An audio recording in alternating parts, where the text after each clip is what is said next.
Do you think Zuck's burning a bit too much cash, though? I don't, actually. I think that Zuckerberg is doing an amazing job managing Meta, and I'll go into more detail if you care.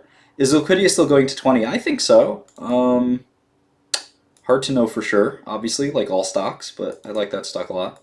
Smash or pass on AOC? She's obviously engaged, but I would have a relationship with Alexandra Ocasio-Cortez if I could.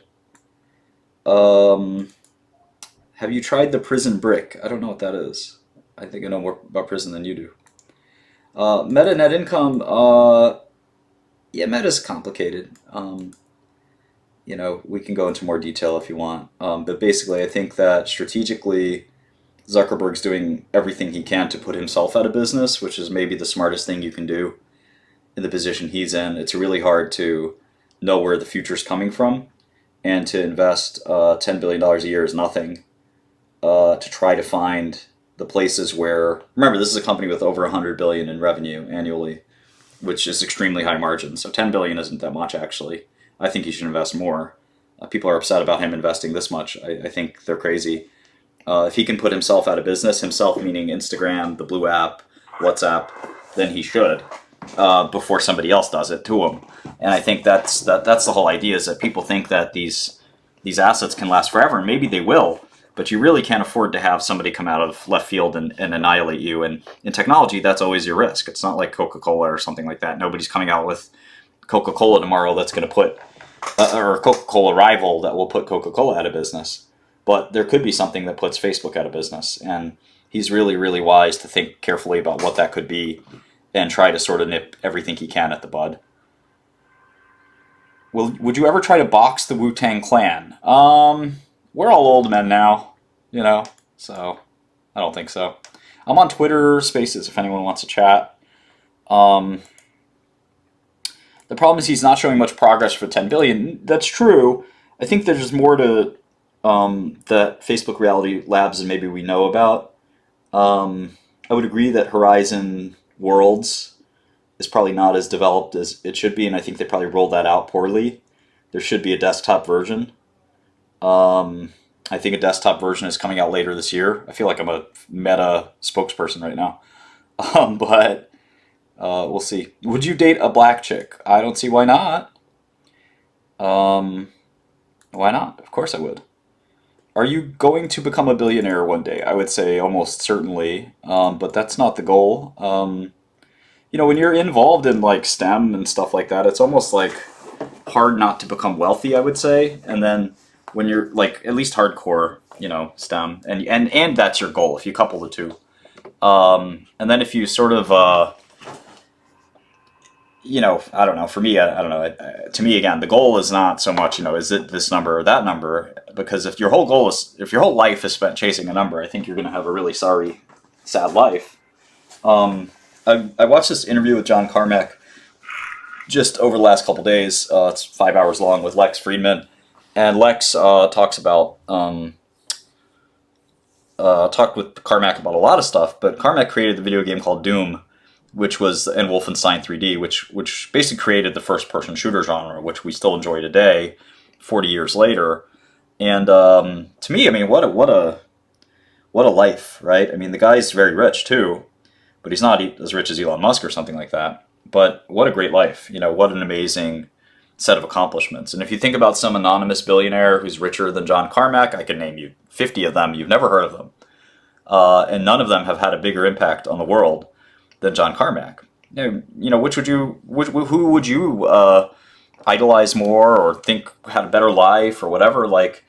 And again, assuming you know nothing about their family lives, I think that's pretty obvious to me. So I certainly have gotten old enough and wealthy enough that I'm not focused on optimizing for money. I think that's something it just sort of tends to hit you in the face if you're doing your job well in the STEM world. And I think that's what happened with Carmack, right? He was a programmer. He was so good at what he did. He created a lot of important things. Oculus is another one of them that he helped sort of create, in addition to id Software. So the point is, you can't help but, being a partner at id Software, he wasn't even the main business person or anything like that. And then sort of with Oculus too. I mean, the guy just made hundreds of millions of dollars by accident. Not by accident, of course, but just being at the seat of the table, at having a seat at the table. So I think, it just tends to come with the territory in tech. Yeah. About like Meta, VR, and everything. What do you think will become the tipping point when VR becomes just like unstoppable, like an actual huge market? Because it doesn't feel like it's quite there yet. Yeah, it's a really good question. It actually may.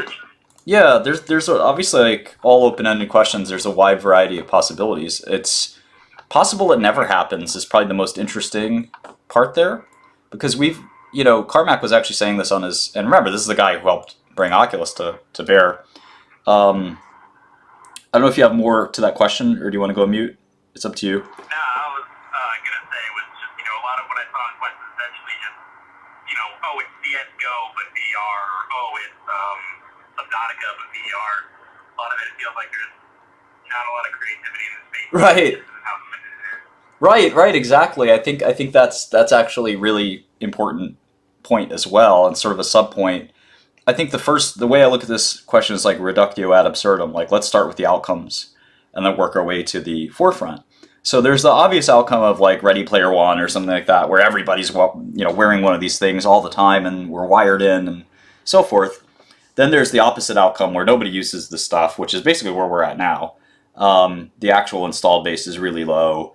Most people don't spend much time on it if they have one. And it's just sort of a parlor trick at the moment. And then there's something in between where maybe everyone has one but don't spend much time in it, or maybe just let's say business people have it, or artists, or some specialized group of people have it. That's possible as well. And I think that the fact that two of those scenarios are not that interesting, right? The one that's really interesting is the possibility it never catches on. And that's the thing that would worry any investor or any person working in that space is, okay, what if this is just a forever sort of rabbit hole that nobody will ever enjoy? And so far, there's no evidence to prove it'll be the opposite, right? So far, that's what it's been. And it's funny because Carmack said, when Snow Crash came out, we were talking about the metaverse when it came out, right? People were talking about that. It wasn't like, this isn't a new idea. Now, maybe its time has come, maybe its time is perpetually 5 years away, or maybe it's literally just 5 years away, or maybe it's 5 months away. We'll see. I can't tell you for sure. But I do think like the software is definitely one of the problems. And if you look at the history of computing, the software drives the hardware. If you have great software, somebody looks over your shoulder and says, wow, I wish I had that at home. Whether it's Microsoft Excel, or at the time, it's Lotus 1-2-3 or whatever, VisiCalc, the first spreadsheet softwares before Excel. People look at that software and say, oh, wow, John has VisiCalc at his company. Why don't we have it to do our accounting and stuff like that?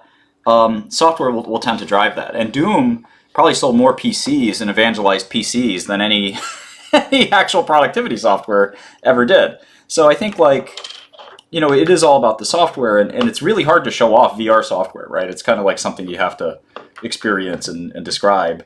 And I think people do a good job of that. Beat Saber is one of those killer apps where that's happened. But you also have a ton of other issues that still need to be solved. Form factor, VR sickness, lots of issues here. So AR is probably a better baby step towards VR, but we just don't know for sure. I mean, it's one of these things where the future is always difficult to predict. And I wish the best for people in AR and VR, but I also think are there more terrestrial kind of bets where you don't have to go wrong? For example, where you don't need a lot to go right. For example, if I wanted to start an AR or VR software company tomorrow, I'm making two implicit bets. I'm making the first implicit bet that AR and VR is going to work with or without me, right? Because I don't think my software company, despite what I just said, is likely to really bend the curve of the future. Now, the other option is, so the other point is that my own software company has to work. So both have to work. I can be running the best software company ever, but if AR and VR adoption doesn't take place, I lose. And vice versa. AR and VR adoption might take place, but I also, of course, have to have my company succeed. That's not the case in pharma, for instance, where pharma is a big market. You don't have to wait on people to take medicine. People are taking medicine. You just have to run a good pharmaceutical company. The same thing applies in oil. The same thing applies in consumer. The same thing applies in everything that's not a brand new industry. So I tend not to like investing in brand new industries that are like still not at critical mass and stuff like that. At the same time, of course, you can't be early, so to speak.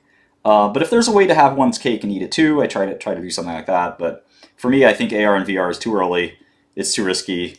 Metaverse software is a bit different, right, in a sense, because ultimately we've been doing metaverse software for 40 years or longer. We just don't think of it like a metaverse, but this is, needless to say, a metaverse. Discord's a metaverse. All this stuff is very metaversey. So I really think that that is a place that I like. Groups online is something I've been doing since personal computers came out, and I think it's whether it's Telnet or IRC or really old protocols like that, or things like this that are cutting edge, and the things coming in the future. People love to get together online, share information, joke, laugh, fall in love, God knows what. Anyway, a whole bunch of other questions on Twitter.